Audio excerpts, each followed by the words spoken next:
Hey, Triple Fivers, Andrew here. Hope you guys are doing well. Excited to bring you today a nice little tiny pocket flipper. This is the Pat Hammond and Alliance Designs Scout. So this little guy is got an overall length of just 5.65 inches. So just size comparison here real quick.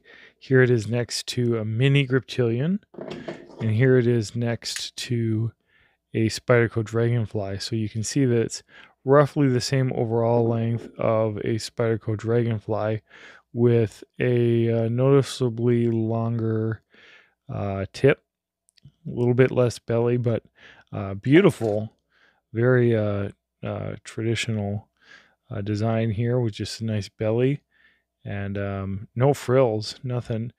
Just a very simple blade shape, and it is a nice sharp blade. I have used this around the house quite a bit, and yeah, so it's a titanium frame lock flipper, which is no added value at this point in the knife community. I think we all have one. Comes with a milled pocket clip, and it is running on bearings. The steel on this guy is RWL 34. RWL 34, if you may recall, is a stainless steel that was used originally in ball bearings. And I believe that it sort of entered into prominence in the knife community when it was used in the old Chris Reeve Sebenza Classics, which predated the 21s. So anyway, the Pat Hammond here is just working with Alliance Designs, which is basically a manufacturer of knives that is from Asia. They don't specify where on their website. So you're looking at basically another Asian mid-tech, except that it's very small. When I first saw this, I was expecting, especially with how sturdy looking it is in pictures, it was just going to be bigger, and it just is tiny. So there are some things that I like about that. There are also some things that I am not a fan of. So let's talk about that, what I like first. So again, as I mentioned before, the blade shape is just this classic slight drop point here. A beautiful belly, very thin edge. So it's a great slicer, great for like food tasks, EDC tasks, opening packages, that kind of thing. The action on this is not bad at all. It's got no jimping whatsoever on the flipper, and so it is a little bit slippery for my liking, but once you do have that engagement, very pleasant, very pleasant, fast and reliable. It's sort of hard to get this to misfire. That's always sort of the test, is can you get it to misfire? Yeah, okay, I can get it to misfire on camera. That's great. Squeeze the lock interface and then it won't fire, but any kind of natural motion, and it has not misfired for me at all. Of course, it's got this great milling on the frame. I used to call them scales, but I think it's just a frame with these frame locks. There's blue, and there's a variety of other colors with this, green and purple, I think. And yeah, not a lot of Lockstick.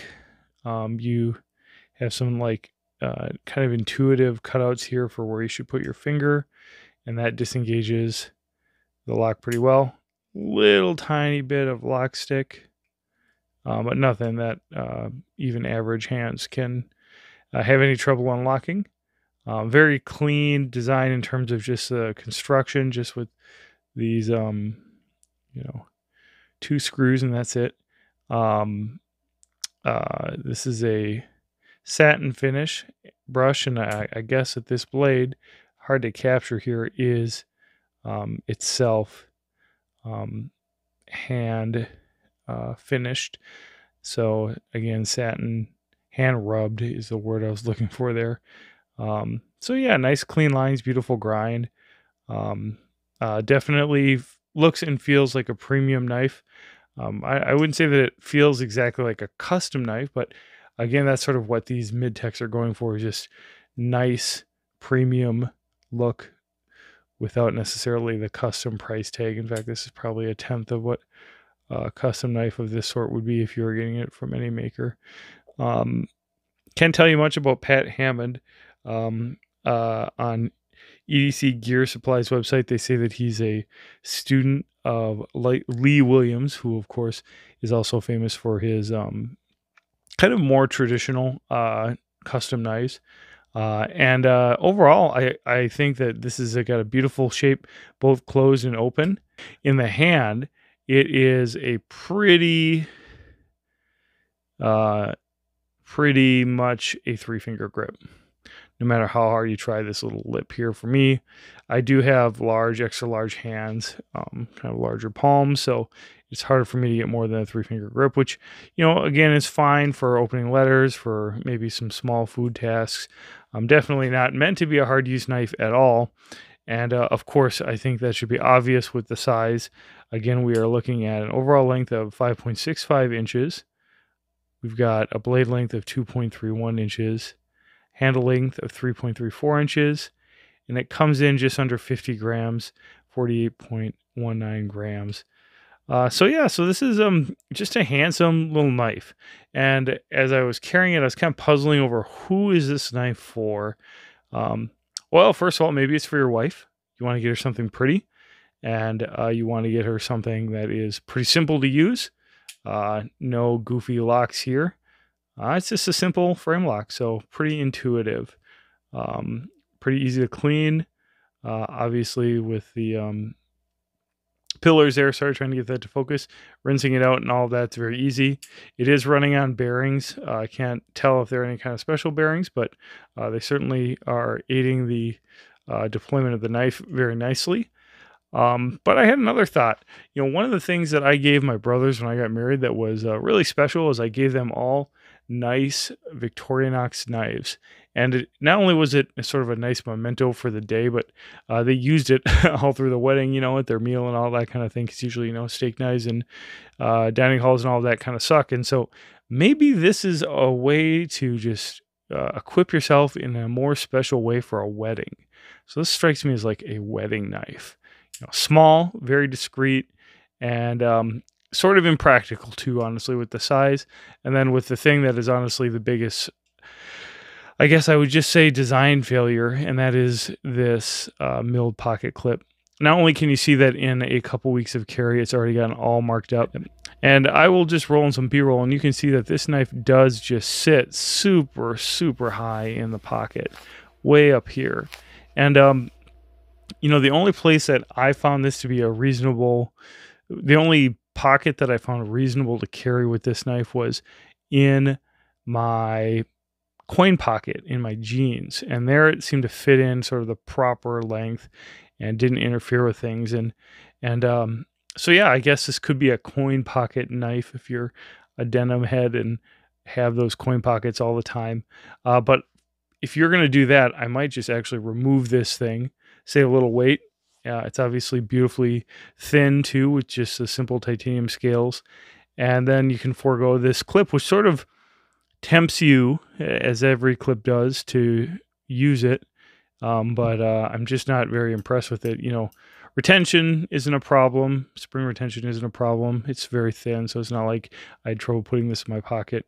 But yeah, gosh, getting it all scuffed up immediately, and then also just the design itself. I'm almost a little tempted. I don't know if I'm going to do this. I don't know if I have an extra clip around, but I'm almost a little tempted to try to see if I can modify Spyderco clip to work with this so that you could have deep carry. That would be nice. Just a simple wire clip. Wow. Would be maybe kind of a surprise with the milled titanium frame lock fanciness, but I think that it might be nice.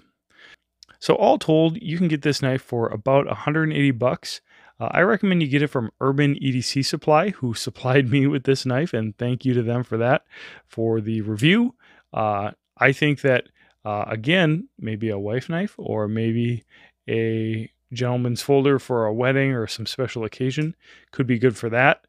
But probably not the first titanium frame lock that you want to get. Honestly, I don't think you would be looking at Alliance Designs or Pat Hammond unless you're already deep into this and thinking that maybe you just need something a little different. But if it is something you're looking for, you're getting nice titanium construction, reasonable weight, And I do like RWL34. I've had one other, I mentioned a CRK with RWL34, and I found it very easy to, yeah, I guess strop, and I don't know if I actually ever sharpened that knife. It was a kind of a collectible, but yeah, so I think you'd be doing the same thing with this kind of knife. Handsome knife, beautiful milling, interesting, unique, maybe a good gift. So guys, let me know what you think down below of this Pat Hammond Alliance Design Scout. And thanks so much for watching. Make sure to leave this video a thumbs up if you made it this far. And yeah, let me know what other knife videos you'd like to see. All right, take care, guys.